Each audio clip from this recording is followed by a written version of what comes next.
ओह, यार इन कपड़ों को धो तो लिया और मेरे को सुखा भी दिया।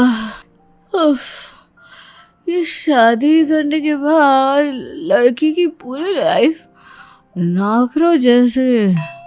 बस ये बोलते बोलते ही ईशानी रस्सी पर अपना सर रख के कपड़े सुखाते सुखाते खड़े रहकर ही सो जाती है। कुछ देर बाद बारिश आती है और ईशानी और सारे कपड़े भीग जाते हैं, लेकिन ईशानी की आंख तो तब भी नहीं खुलती और उतने में ही सासू माँ बेला जी वहां आ जाती है। हाय मेरी बहू, हाय मेरी बहू, अरे ईशानी बहू, लगता है बारिश से करंट लग कर ये हाल हुआ है मेरी बहू का। अरे 2 दिन भी नहीं हुए थे इसे आए हुए, अरे मुंह दिखाई भी नहीं हुई थी और मेरी बहू स्वर्गवासी हो गई। तभी वहां पर ईशानी का पति करण और ससुर जी इंद्रनील जी आ जाते हैं। क्या हुआ माँ, आप इतनी रो क्यों रही हो? ईशानी, ईशानी को क्या हुआ है? ये ऐसे क्यों खड़ी है? अरे अक्ल के अंधो, जरा ध्यान से देखो, ईशानी बहू खर्राटे मार रही है। ऐसा कुछ नहीं हुआ, ये तो घोड़े बेचकर मस्त मगन नींद में है। ईशानी उन तीनों की आवाज सुनकर जाग जाती है और कहती है, अरे आप सब यहाँ पर, सासू माँ आप रो रही हो, क्या हुआ? ओए कलमुई, ये कौन सा टैलेंट है, खड़े खड़े ही सो गई, बारिश की भी भनक नहीं लगी क्या तुझे? इतने सारे कपड़े भीग गए बेवकूफों की महारानी। करण बेटा, इसे टाइम पे सोने दिया कर, टाइम पे सोएगी तो अगले दिन नींद नहीं आएगी इसे। मेरी तो जान ही निकल गई थी। लेकिन मैंने क्या किया है? मैंने थोड़ी इसकी नींद रोक रखी है। ये कहानी है ईशानी की। ईशानी एक बहुत ही सुस्त और आलसी लड़की थी। वो दिन के 8 पहर बस सोती ही रहती।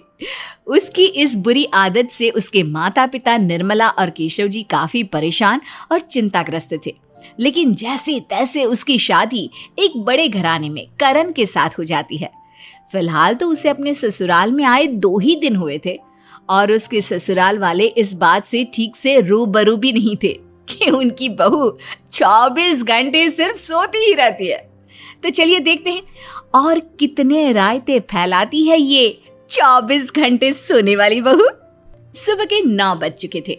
बेला अपने चाय और नाश्ते के इंतजार में बैठी थी। बहू, अरे ओ ईशानी बहू, चाय कहाँ है मेरी? इतना क्या तैयार हो रही है? फैशन शो में थोड़ी ना जाना है। बहुत देर तक इंतजार करने पर जब ईशानी बाहर नहीं आती, तब बेला ईशानी के कमरे में जाती है और देखती है कि ईशानी तो आराम से गहरी नींद में खर्राटे मारती हुए सो रही है और वो बिस्तर से नीचे गिरी है, फिर भी सोने में मगन है।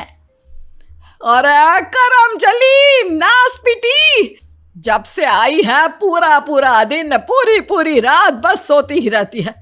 मायके में चक्की पीसती थी क्या, जो ससुराल में आकर बिस्तर छोड़ने का नाम ही नहीं ले रही। मेरे सासू माँ एक नंबर की बुद्धू है, खुद को इस घर की प्रिंसिपल समझती है, उन्हें ठीक से आराम से सोने भी नहीं देती। जेल के कैदियों की तरह जिंदगी हो गई है मेरी तो किस्मत ही फूटी है जो मुझे इतनी खूंखार सांस मिली है। हाय रब्बा, इसकी इतनी हिम्मत, अब तो ये गई। बेला रसोई से एक बेलन और थाल लाती है और उसे जोर जोर से बजाते हुए ईशानी को उठाती है। उठ जा ओए, उठ जा बेशरम, बदतमीज कहीं की। अरे ओ कुंभकर्ण की बहन। क्या हुआ सासू माँ? क्यों रे, नींद में मेरी बुराई कर रही थी तू है? और ये क्या नाटक है? दिन में 24 घंटे बस सोती रहती है तू। अब वो मैं आपकी नहीं बल्कि किसी और की बुराई कर रही होंगी। सॉरी सासू माँ, अब मुझे ना नींद आती है तो मैं क्या करूं? मैं क्या करूं? जिस गली से आई है ना वहीं पे फिर से उल्टे पांव लौट जा। अगर एक बहू होने का धर्म निभाना नहीं जानती तो फिर यहाँ रहने का कोई फायदा भी नहीं, समझ गई?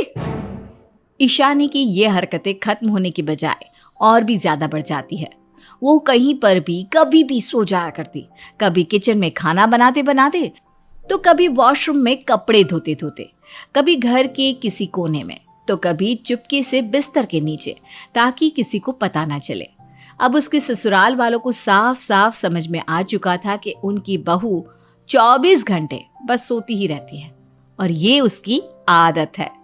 बेला निर्मला को वीडियो कॉल करके कहती है, क्यों समधन जी, जरा भी लाज शर्म ना आई ऐसा डिफेक्टिव पीस हमारे गले बांधने के लिए?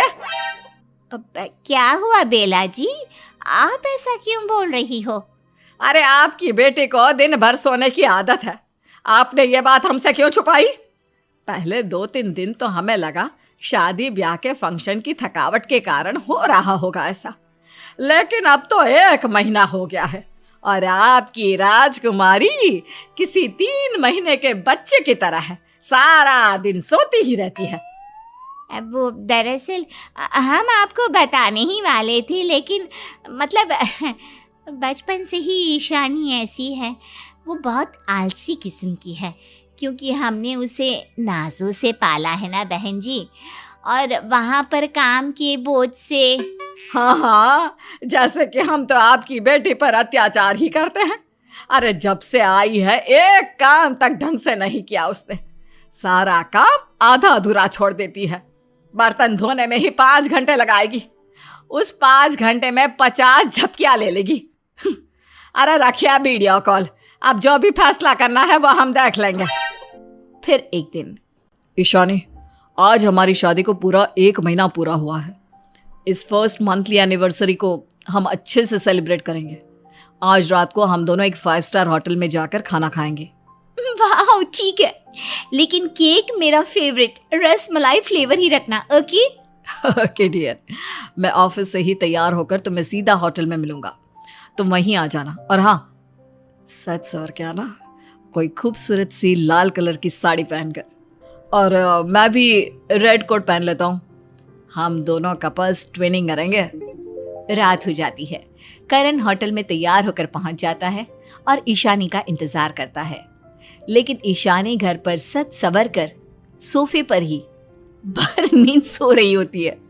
और फिर जब ईशानी को अपने फोन की घंटी बजती हुई सुनाई देती है, तब वो एकदम से झटके से उठ जाती है।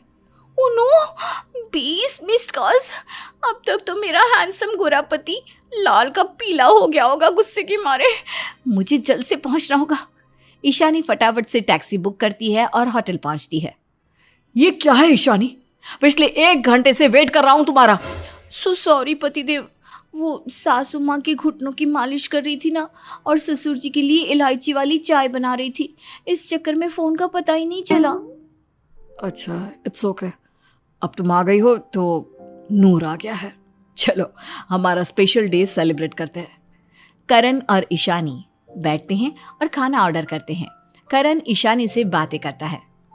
तुम्हें पता है ईशानी, सब तुम्हें तुम्हारे सोने की आदत के लिए डांटते हैं।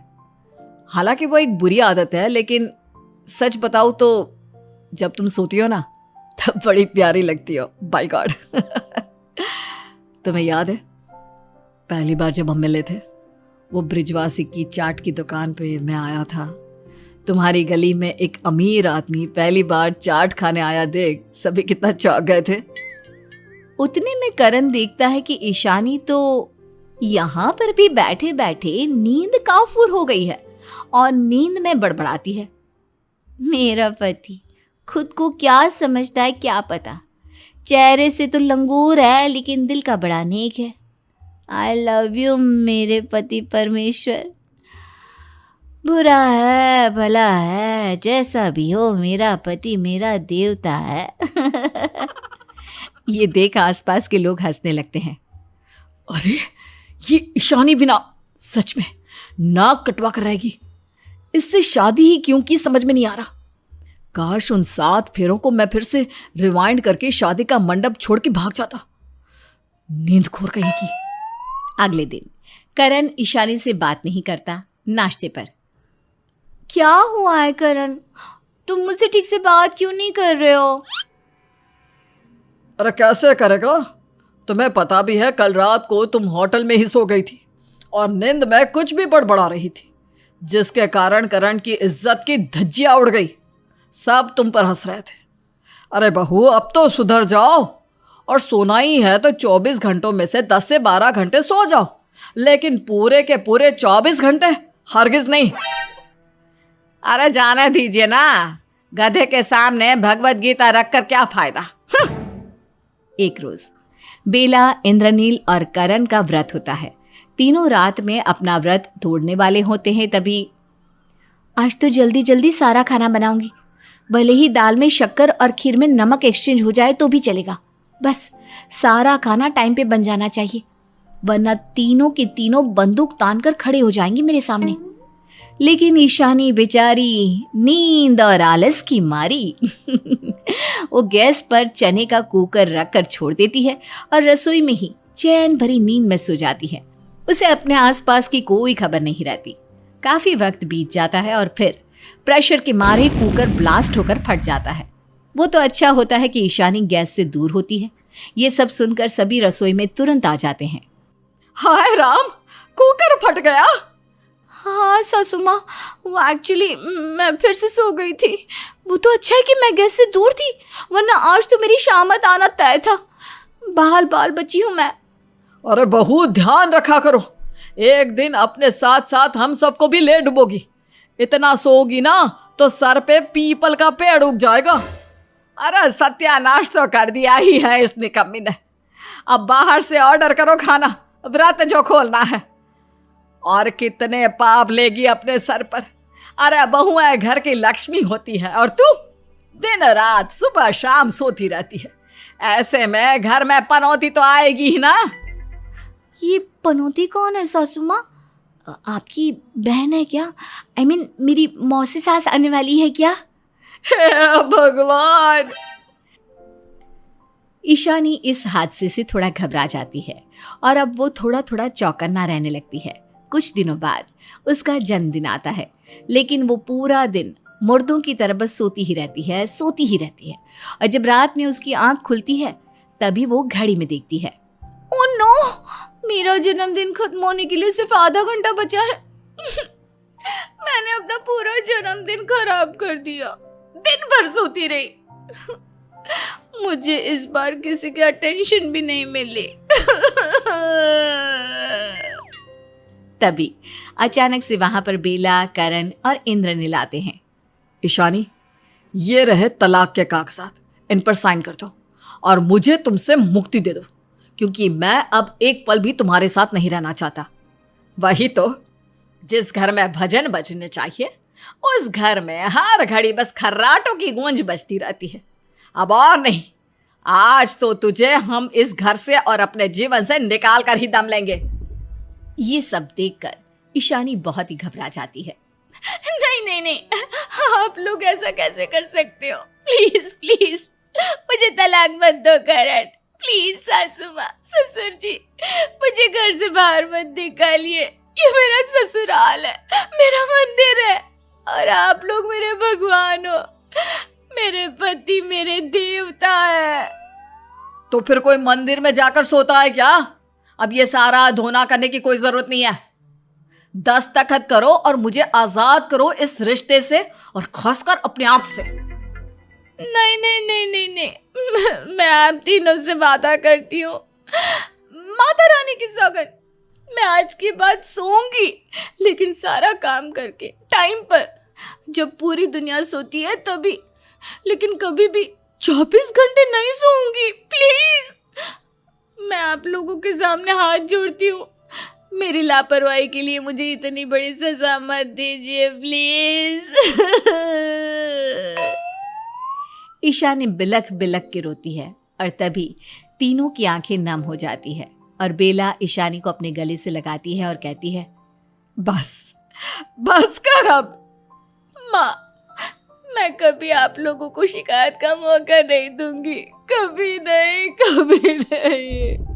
करण तलाक की कागजों को फाड़ने लगता है और हंसते हुए कहता है, अरे मेरी पगली छिल्ली वाइफी, ये पेपर्स तो नकली थे। क्या? बस तुम्हें इस बात का एहसास हो कि तुम कितनी गलत थी। तुम्हारी 24 घंटे सोने की आदत कितनी गलत थी। इस बुरी आदत के चलते तुम्हारी तबीयत कितनी कमजोर और बिगड़ती जा रही थी। इस सब के लिए ही हमने ये षड्यंत्र रचा।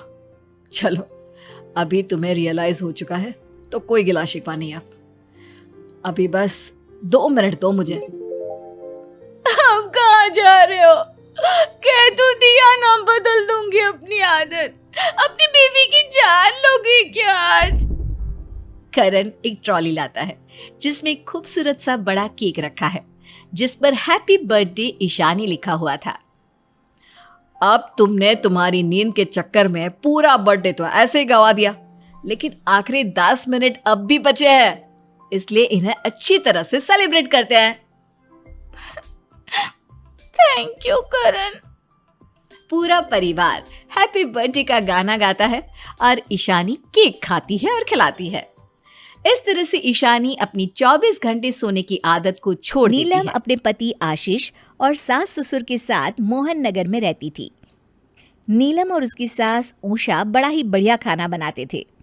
एक दिन नीलम की ननद ने कहा, भाभी ये भरवा बैंगन तो इतने ज्यादा अच्छे बने हैं कि क्या बताऊं। थैंक यू साक्षी। हाँ, और ये पनीर की भुर्जी तो बहुत ही अच्छी बनी है, लेकिन सबसे अच्छा तो ये लच्छे वाला पराठा है। नहीं नहीं, बैंगन सबसे ज्यादा अच्छे बने हैं। मुझे तो पनीर की भुर्जी सबसे ज्यादा टेस्टी लगी। तुम दोनों को कुछ नहीं पता, ये पराठे सबसे ज्यादा अच्छे बने हैं। अपने पूरे परिवार को खाने की तारीफ करते देख नीलम और उसकी सास उषा बहुत खुश हो जाते हैं। एक दिन उनकी पड़ोसन जया उनके घर आती है।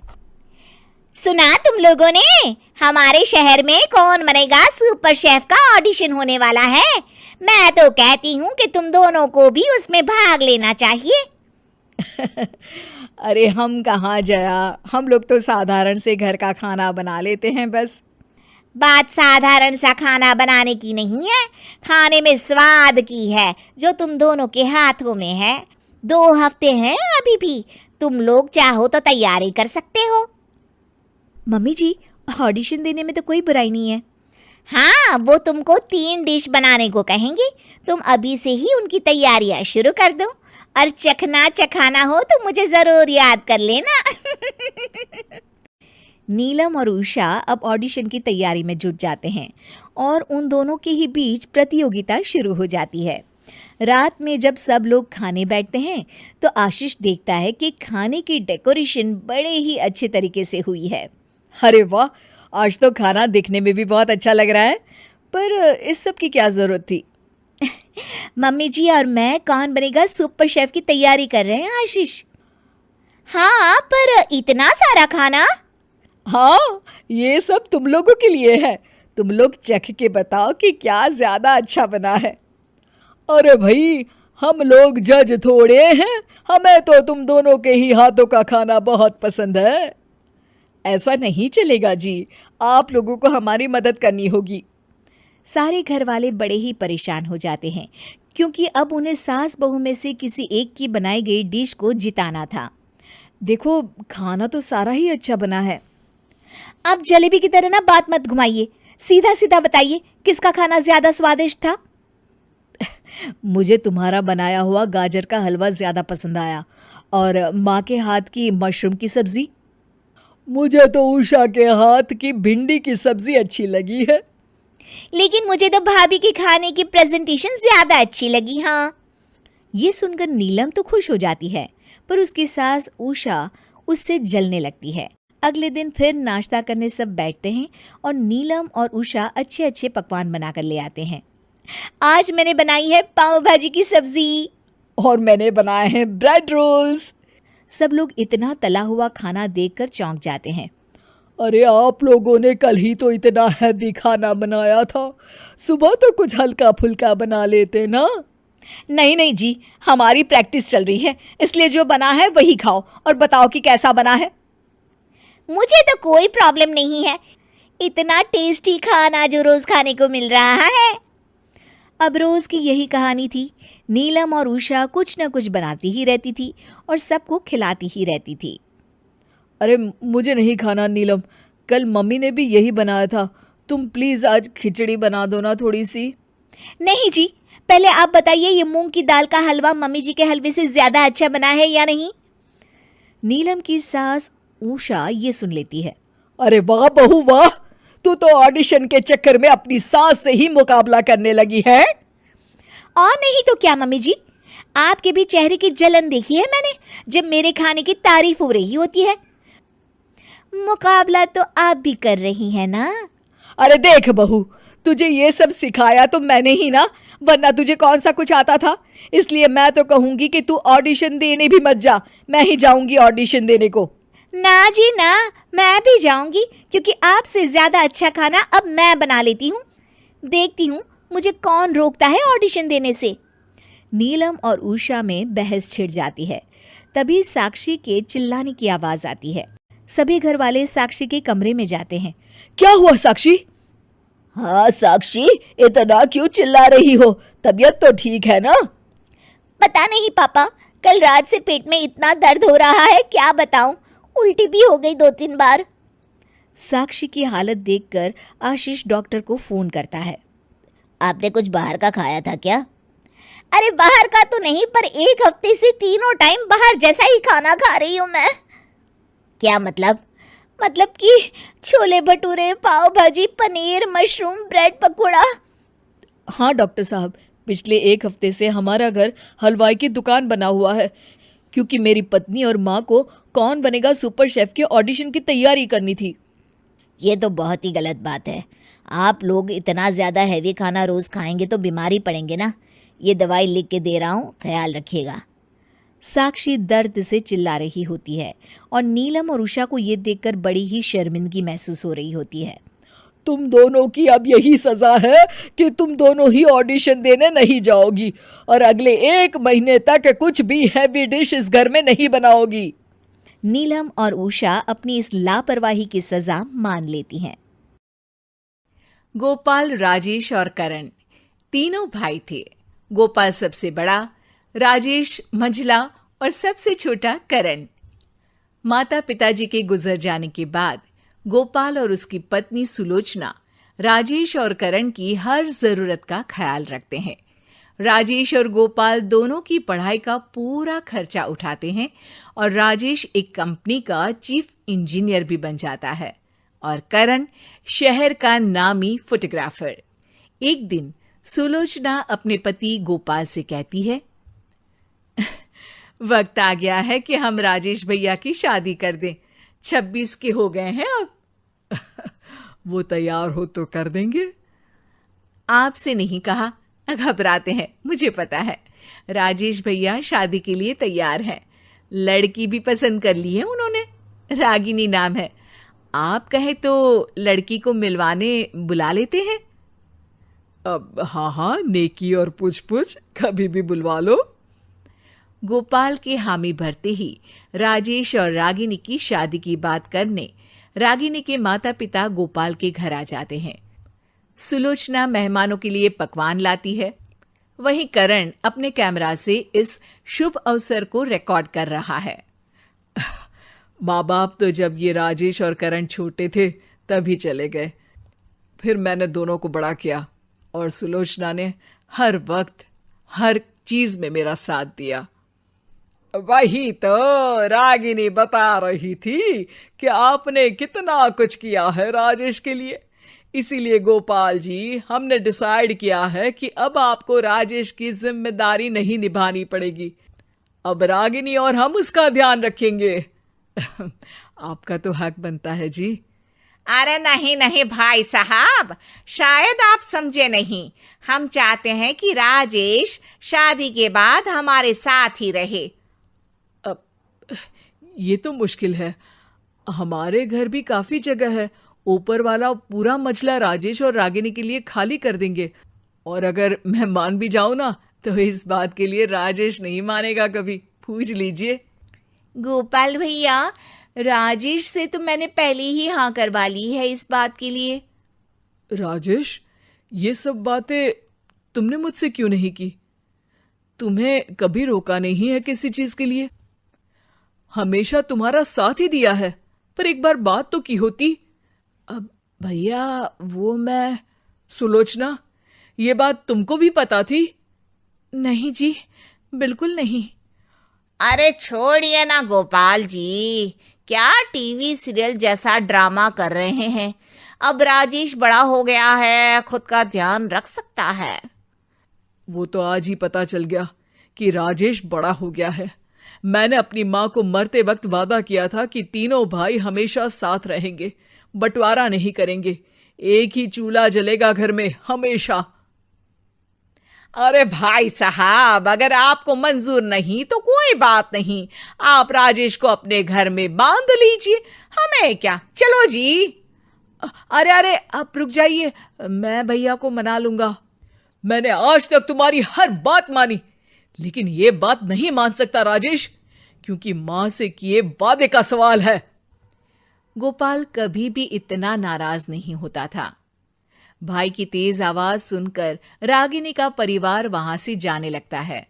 उन्हें वापस बुलाने के लिए राजेश उनके पीछे जाता है और अपने हाथ का कैमरा रखकर करण भी उनके पीछे जाता है, लेकिन वो लोग नहीं मानते। सौतेले भाई हो, फिर भी आपने अपनी खुशी तक का बलिदान दे दिया इन दोनों के लिए, और आज सौतेला भाई है ये उनको थोड़ी ना पता है, और पता चलना भी नहीं चाहिए, शायद कभी पता नहीं चलना चाहिए। रात को खाने की टेबल पर सब चुपचाप खाना खा रहे होते हैं। तभी गोपाल कहता है, देखो, शादी कराने में मुझे कोई हर्ज नहीं है, लड़की भी अच्छी है, बस हम साथ रहें हमेशा।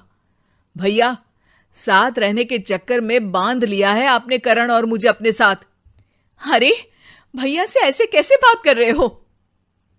ये पहली बार था जब राजेश ने इतने सालों में गोपाल भाई के सामने आवाज ऊंची की हो। तुम घूमने फिरने जाते हो, लेट नाइट पार्टीज, लंबी ट्रिप्स में, कभी रोका है क्या मैंने तुम्हें? पर यह क्या जिद है भाई कि हम सब साथ रहेंगे? मैं रागिनी के साथ उनके घर में रहना चाहता हूं। करण भी अकेले किसी फ्लैट में रहना चाहता है ताकि उसे अपनी स्पेस मिले, अपने हिसाब से जी सके। करण, तुम सब मुझसे कहते क्यों नहीं हो ये बातें? तुम्हारे कितने ही दोस्त तो आते हैं, रात को यहीं स्लीप ओवर करते हैं, मैंने कभी किसी बात पर तुम्हें नहीं टोका, फिर ये अचानक आज खुद की स्पेस वाली बात। भैया आप नहीं समझोगे। अरे तो समझाओ ना मुझे, तब समझूंगा ना। अब मैं इस घर की जेल में और नहीं रह सकता जिसके जेलर आप हो। राजेश अपनी प्लेट पर जोर से चम्मच मार कर चला जाता है।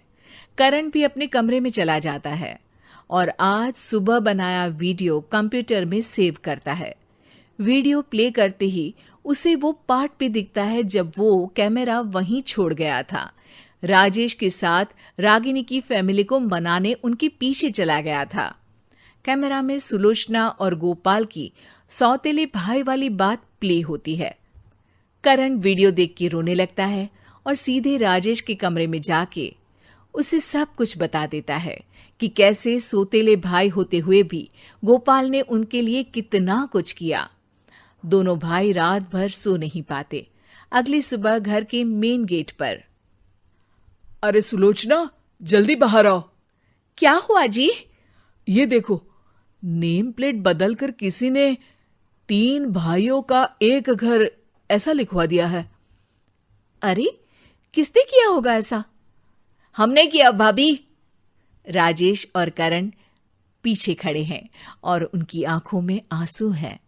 भैया, कल आपकी और भाभी की बातें कैमरा में रिकॉर्ड हो गई थी।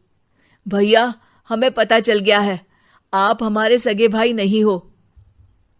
लेकिन भैया, इतना तो सगा भाई भी नहीं करता किसी के लिए। मैं रागिनी की फैमिली को मना लूंगा भैया, और हम तीनों यहीं रहेंगे हमेशा एक साथ। हाँ भैया, तीनों भाइयों का एक ही घर होगा।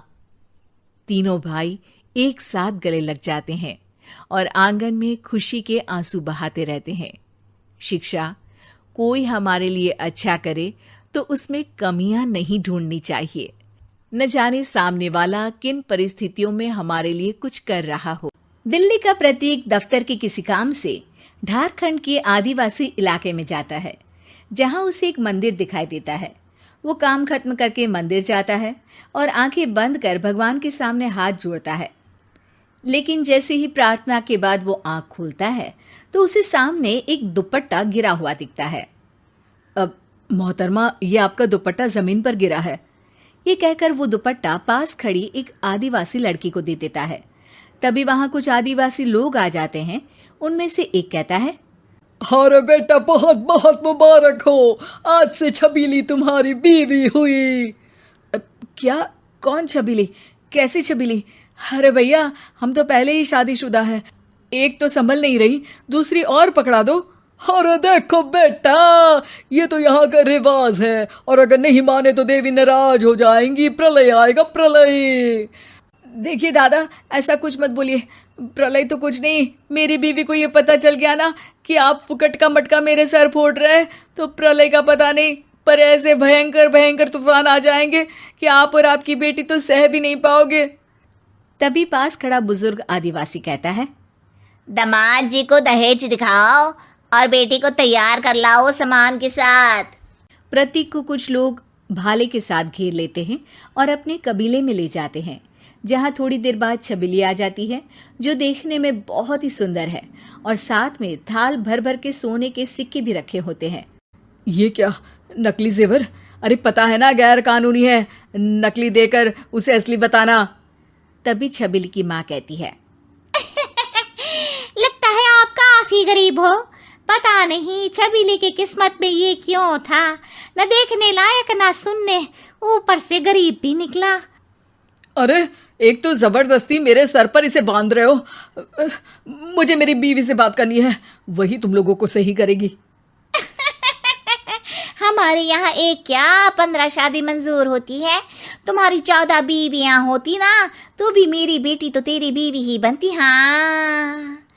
प्रतीक एक तरफ सोने से भरी थालों को देखता है, दूसरी तरफ दिल्ली में बैठी बीवी का ख्याल आता है। मैं एक फ़ोन करना चाहता हूँ, प्लीज़ मेरा फ़ोन मुझे वापस दीजिए। प्रतीक बीवी को फोन करता है और सारी बात बताता है। हाँ, सोने से भरी थाले। ओ माय गॉड, कितना सोना होगा? 2 किलो, 4 किलो? ले आइए प्लीज। अरे अक्ल की दुश्मन, वो अपनी बेटी भी मेरे साथ भेजेंगे, वो भी बीवी बनाकर। अरे बीवी उनकी प्रथा से बन रही है ना, कौन सा भारतीय कानून उसे मानेगा कि दुपट्टा उठाकर दे दिया तो बीवी बन गई। आप सुनिए जी, पूरे गहने लेकर आ जाइए।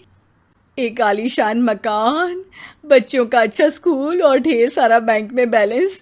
भैया और क्या चाहिए? आप ले आइए उस रंगीली को। रंगीली नहीं, पगली छबीली। हाँ ले आइए ना, देखते हैं यहाँ पर, देखा जाएगा क्या करना है। खैर, प्रतीक छबीली के साथ ढेर सारे थाल भर भर कर सोने के सिक्कों को लेकर घर आता है, जहां बीवी प्रतीक की तरफ देखती तक नहीं है।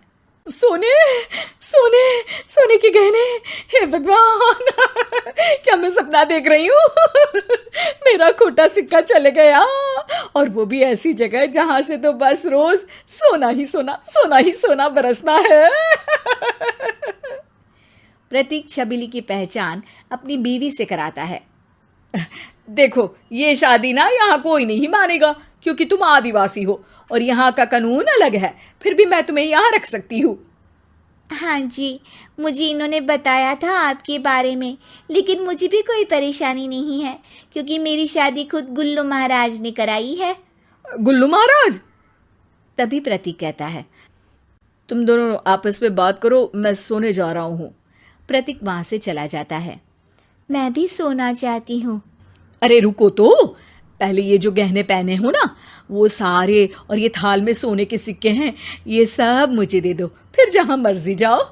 हाँ, ले लीजिए ना, इनका मुझे क्या करना है। अब बीवी का पहनावा ओढ़ावा बिल्कुल बदल जाता है। साड़ी से वो जीन्स और फिर वन पीस पहनने लगती है। और छबीली, प्रतीक जी, आपको खाने में जो पसंद है मैंने वो टिफिन में रखा है, ज़रूर से खा लीजिएगा। देखो, ये सब करने की कोई ज़रूरत नहीं है। आ गई मेरी। वो बीवी को ढूंढता है, लेकिन वो दिखाई नहीं देती। फिर प्रतीक ऑफिस चला जाता है शाम को। अरे छबीली, छबीली कहाँ हो? तभी प्रतीक की बीवी सामने आ जाती है। क्या बात है प्रतीक, तुम छबीली को क्यों बुला रहे हो? अरे सुधा, छबीली ने आज जो खाना बनाया था तुम सोच भी नहीं सकती। मेरे साथ जो लोग खाना खा रहे थे वो सारे पागल से हो गए। वो सब खाने पर आना चाहते हैं। कल बुला लूं क्या? अब हाँ बुला लो, छबीली और बना देगी। मैं भी तो देखूं ऐसा क्या बना दिया उसने। अगले दिन प्रतीक के ऑफिस से लोग खाना खाने आते हैं। छबीली को देखकर पूछते हैं, अरे ये कौन है? ये ना हमारे घर की नौकरानी है। अरे इतनी सुंदर नौकरानी, इससे तो मैं शादी कर लूं। ये सुनकर प्रतीक को गुस्सा आ जाता है। फालतू बात मत कर, ऐसे किसी को नहीं बोलना चाहिए। अरे तुम्हें क्यों दिक्कत हो रही है? अरे यार नौकरानी ही तो है, सुंदर है, अच्छा खाना बनाती है, तमीज है, अच्छा बोलती है, और क्या चाहिए किसी को बीवी बनाने के लिए। प्रतीक उन लोगों को किसी तरह विदा करता है, लेकिन दोस्तों की बात उसके जहन में रह जाती है। अगले दिन छबीली कहती है, मैंने आपके सारे कपड़े धोकर सेट बना दिए हैं, अब आपको कपड़ों को लेकर परेशानी नहीं होगी। हाँ वो तो ठीक है, लेकिन वो कहाँ है? तभी वहां प्रतीक की बीवी आ जाती है। ओहो, क्या बात है? मेरे पति को परेशान क्यों कर रही हो? मेरे खिलाफ भड़का रही हो क्या? तुमने सोचा कि उनकी ऐसी देखभाल करके मुझसे अलग कर दोगी? अरे नहीं नहीं, ऐसा कुछ नहीं है, तुम गलत सोच रही हो। अच्छा जी, अब तो मैं आपको गलत लगने लगी। अरे नहीं दीदी, मैं तो बस प्रतीक जी का सामान ठीक कर रही थी। मैंने तो सोचा था तुम आदिवासी हो, तुम्हारे पैसे और जेवर लेकर मैं ऐश करूंगी और मुझे फ्री की नौकरानी भी मिल जाएगी। दीदी, मैं आपकी जगह होती तो कभी भी पैसों के लिए अपने पति का समझौता ना करती। बाकी बात रही नौकरानी की, तो मैं अपने पति के लिए ये सब प्यार में कर रही हूँ। इसे नौकरानी कहते हैं तो वही सही। अरे सुन, प्यार तो वो सिर्फ मुझसे करते हैं। तुझे भी लाने से पहले उन्होंने मुझे पूछा था, समझी? छबीली वहां से बिना कुछ बोले चली जाती है। अरे छबीली कहाँ है? सुबह से एक कप चाय नहीं मिली। अरे सुनो, मेरे कपड़े और मेरे मोजे कहाँ रखे हैं? अब मुझे क्या पता, नौकरानी हूं क्या मैं तुम्हारी? नहीं पता मुझे। अच्छा सुनो, आज खाने में क्या है? कुछ नहीं, अभी जुम्बा क्लास के बाद मुझे वॉक पर भी जाना है। खैर, जिंदगी वैसी ही हो जाती है, लेकिन प्रतीक को एहसास होता है कि असली बीवी का फर्ज एक नकली बीवी अदा कर गई।